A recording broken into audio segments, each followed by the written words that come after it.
So we come to the second wife of the great man, Marie Louise of Austria, daughter of the Emperor of Austria, married Napoleon on March 12th, 1810 in Vienna. Was this a love match? Absolutely not. Her father needed the alliance. Her father needed to be left alone by Napoleon. Marie Louise gives Napoleon the longed for heir, Napoleon II. Not that he ever has an empire to rule over. So this is the extent of it. Napoleon's empire. France in 1789. They push into Germany. In Italy in 1810. Of course, his brother Joseph becomes king of Spain thanks to Napoleon, and they get all the way out here, and the downfall was, of course, Russia. The Russian campaign. You don't invade Russia in the winter. Well, let's backtrack here. So Haiti, in 1792, revolution starts in Haiti. Long story short, it was a colony of the French. They declared independence in 1804. Prior to its independence, it was a colony, again, of France that was known as Saint Dominique. It was a slave-based colony, primarily dealt in sugar and coffee, and that is the long story short. The Louisiana Purchase, I think we all know about this from American history classes. Napoleon was looking to raise funds. Hey, we've got all this land. I'm not going to, probably do anything with it. Here you go. United States, $15 million. Cheapest land acquisition ever. I believe, if I don't quote me on the number, I think it was about 5 cents an acre, something like that.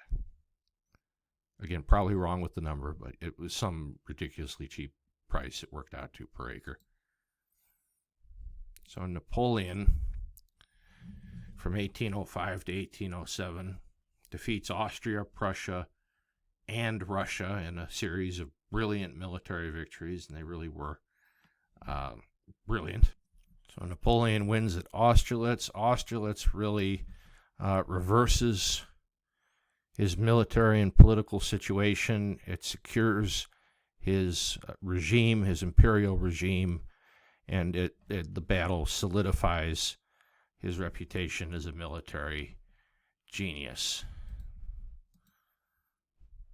The Arc de Triomphe, is built after the Austerlitz in honor of Napoleon. By 1808, the French rule everything from the North Sea to Spain and much of Italy, and you can see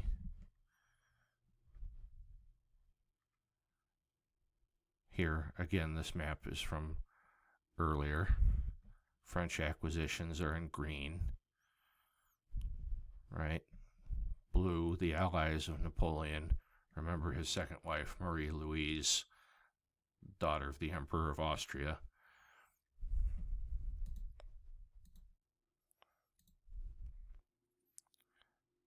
But Napoleon's navy is beaten, and beaten badly, by Britain's Viscount Horatio Nelson at the Battle of Trafalgar. And this was,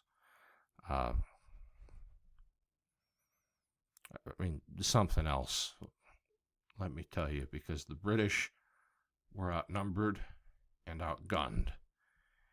And I'll be linking something to this in the module for sure. But Nelson was, to my mind, more militarily astute than Napoleon. and just kicked some serious butt. I'll keep it polite. But again, I'll link maybe a short video or an article about Trafalgar in the module. Yeah. Nelson tragically loses his life on board his flagship, the HMS Victory. Lord Nelson, that guy. I stood on the spot where he died on the HMS Victory. That was a moving experience. But this is basically what he did. There is the combined French and Spanish fleet. As you can see, what was typically done, the British, and this would anybody, the Spanish and the French if they were fighting, but the ships would kind of line up here and they'd all just fire until whoever was left, and they would win the battle. What Nelson decided to do was split his ships up into two columns and cut the Navy, the combined French and Spanish fleet, off from each other, cut it in thirds, and he figured that way they would be easier to take. And this turned out to be the case because, again, Nelson being outgunned and outmanned, he couldn't take what you see on the screen straight on. A brilliant strategy, one that paid dividends and will be forever remembered in the history books. Again, something a little better than how I just described it will be linked in the module. Yeah. France lost 22 of its ships. Britain lost none. So Britain remained outside of Napoleon's rule. Britain would remain in control of the sea in spite of all of Napoleon's best efforts. Sorry, Tucker, the Holy Roman Empire finally dissolves. And they consolidate into the French-controlled Confederation of the Rhine.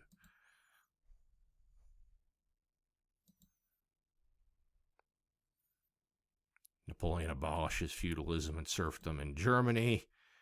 The Germans were initially very welcoming of Napoleon.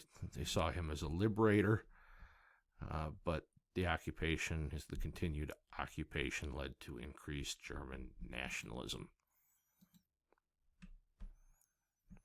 And we will deal with the fall of Napoleon in the next part.